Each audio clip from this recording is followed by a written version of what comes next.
Magnus Carlsen won the first set on day one of the Chess Legends final. So going into day two, Nepomniachtchi would have to win the second set to keep in the match. I'm going to show you game one. We've already seen that they've played some really exciting chess, and this one also followed that pattern. d4 from Carlsen. And after g6, we've seen that Nepo likes to play the Grunfeld, and of course is very well prepared. And Carlsen decided to sidestep that and play the London system, which has been, well, in his repertoire for some time. But maybe he was thinking he wanted to keep a kind of calmer position against Nepo, who's such an imaginative player, such an interesting player. And d6 from Nepo. And here, lots of possibilities. You can play for c5. You can also play for e5 if you put the knight back to d7 and play for e5. But Nepo played knight h5. Obviously wanting to bag the two bishops at a very early stage, but it's not so simple. So instead of putting the bishop back to g3, bishop g5 from Carlsen. And after h6, bishop h4, g5, the bishop in fact doesn't need to drop to g3. There's knight d2 instead. So if pawn takes bishop, you can play bishop takes knight, and black's structure has been pretty well messed up there. So after knight fd2, this knight is attacked and drops back to f6. And the bishop goes to g3. So that little shuffle means that white has kept the two bishops. Black has advanced this pawn to g5. That could be a little bit weak, but who knows? This knight has dropped back here, not necessarily the best square. So both sides might have gained something, it's hard to say. Well, the same applies as in the previous position. Black can either play for c5 or e5. Nepo went knight c6 and chose to play for e5. Now here I was slightly surprised by Carlsen's next move. I was expecting c4, but instead he blocked his c-pawn with the knight. Interesting, so just wanted to play with his pieces. And after e5, he exchanged on e5. Nepo could recapture with a pawn. Instead, well, he's going for piece play as well. Knight takes e5, so things are starting to brew nicely. Now, if white wants to play fairly quietly, fairly sensibly, you could perhaps move this knight out to one of these squares, maybe here. But instead, Carlsen really went for it with f4. Now, that is quite a risky move, because this e3 pawn has been weakened. The king is also a little bit exposed, but of course the f pawn is biting on black's pawn on g5, and Carlsen is trying to get his rook into the game and trying to generate some play against black's king. But at the moment, Nepo has a lot of pieces around the king, so shouldn't be too dangerous. Knight g4 immediately exploits the weakness of that pawn on e3. Rook f3 defends that pawn. Now, that seems necessary, but wow, what an ugly position for that rook. Blocking the bishop. It's kind of blocking the knight as well. Looks very strange. Rook e8 from Nepo. More pressure on the e3 pawn. So the knight drops to f1 to cover. Still not very beautiful. Knight h5. Nepo's still thinking about grabbing that bishop and also opening up the long diagonal. And Carlsen dropped that bishop back to e1. Now, it's a very curious situation with these knights slightly oddly positioned. I mean, who knows? That rook might even swing across to h3 to open up the bishop's diagonal. Nepo played here f5. And after the game, Carlsen said that he was half hoping for that move.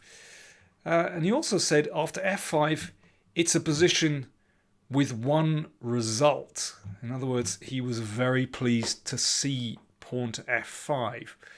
Well, we'll look at that in a second, but black could exchange here and perhaps play queen f6 or queen e7. Both those moves are possible, and it's just very unclear situation.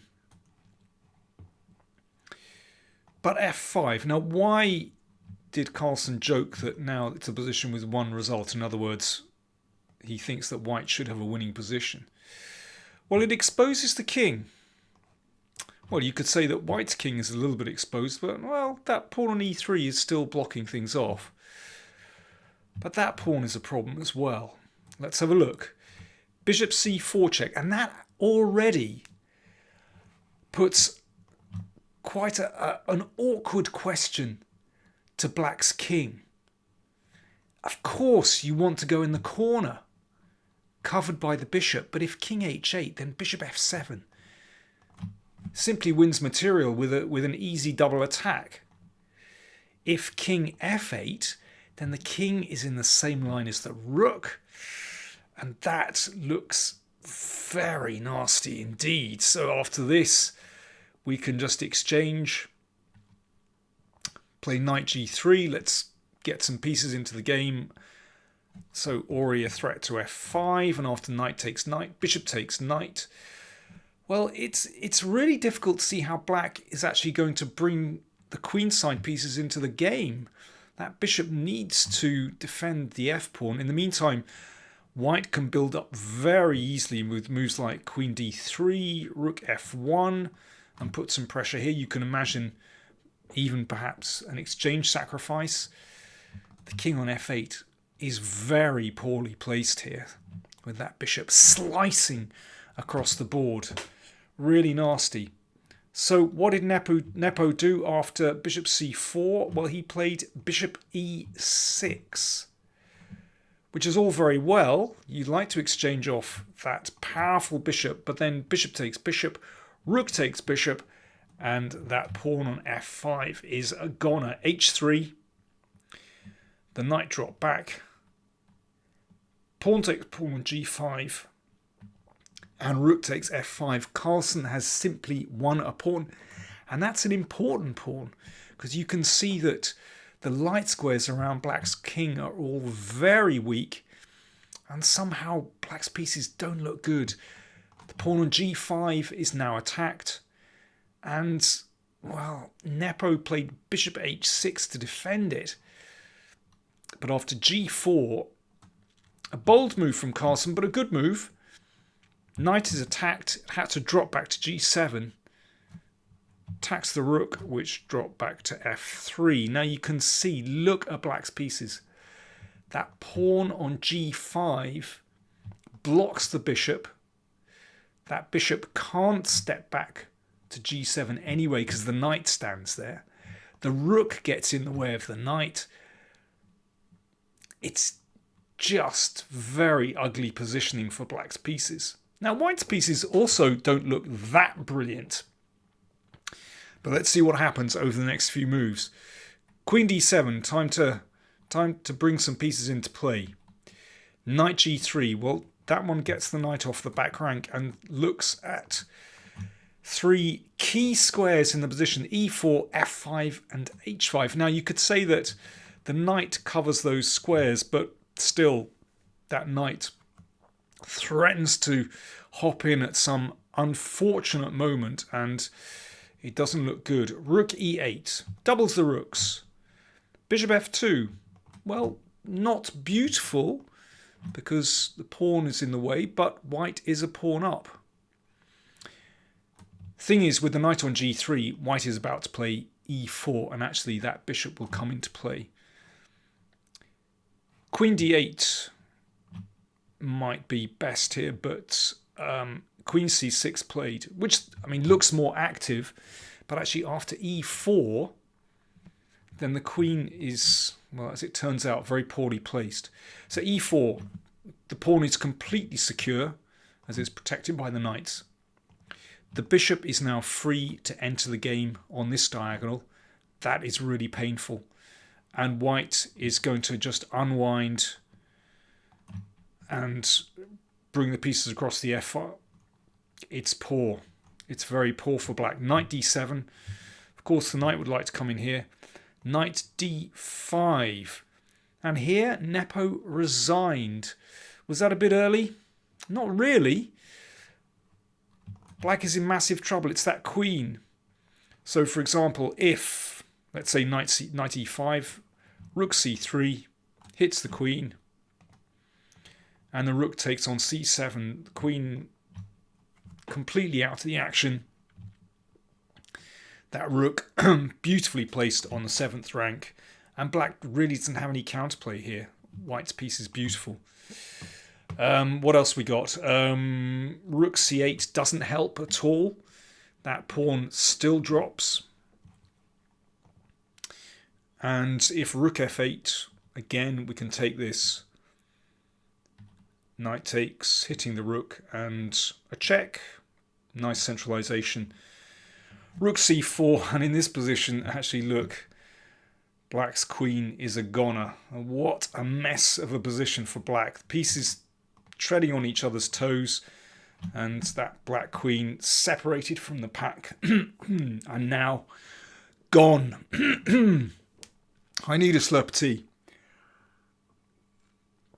So that was game 1 of the second day, and things didn't go well for Nepo, unfortunately. He lost game 2 and was even outplayed in game 3, but Carlsen agreed to draw in a strong position. Well, in a position that Carlsen couldn't lose in an endgame anyway. So a convincing victory for Magnus Carlsen.